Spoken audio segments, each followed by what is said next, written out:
Okay.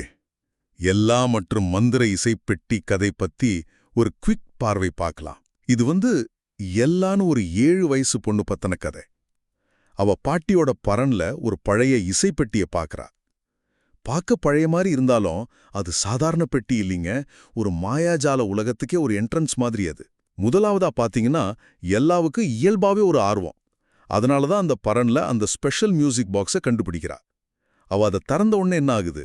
மெலடின்னு பேருள்ள ஒரு சின்ன பாலெரினா பொம்மைக்கு உயிர் வந்துருது. அவ அந்த இசைக்கே ஒரு உயிர் கொடுக்கறா. அந்த பெட்டியிலிருந்து வர்ற கோல்டன் லைட்டும் மெலடியோட என்ட்ரியும் ரொம்ப முக்கியம். இரண்டாவதா, அந்த இசைப்பெட்டி இருக்குல்ல, அது அந்த முழு பரணையுமே அப்படியே பளபளன்னு ஒரு மியூசிக் ஹால் மாதிரி மாத்திருது. யோசிச்சு பாருங்க. மிதக்கிற மாதிரி மியூசிக் நோட்ஸ், ஜொலிக்கிற வாத்திய கருவிகள், அப்புறம் பொம்மைகள்லாம் டான்ஸ் ஆடுது. நடுல ஒரு சின்ன சிக்கல் வந்தாலும் நம்ம எல்லாம் மெலடியோட உதவியோட அந்த இசைய மறுபடியும் அழகா சரி பண்ணிடுறா. இது அவளோட திறமைய காட்டுது. கடைசியா இருட்ட ஆரம்பிக்கும்போது அந்த மேஜிக் எல்லாம் மறைஞ்சிருது. ஆனாலும் எல்லாம் ஒரு முக்கியமான பாடத்தை கத்துக்கிறா. என்னன்னா, பொறுமையா இருந்தா, நல்ல கவனிச்சா, நம்ம கற்பனைத்திறனை யூஸ் பண்ணா சாதாரண விஷயங்கள் கூட ஒரு பெரிய அதிசயமா சந்தோஷமா மாறும்னு புரிஞ்சுக்கிறா.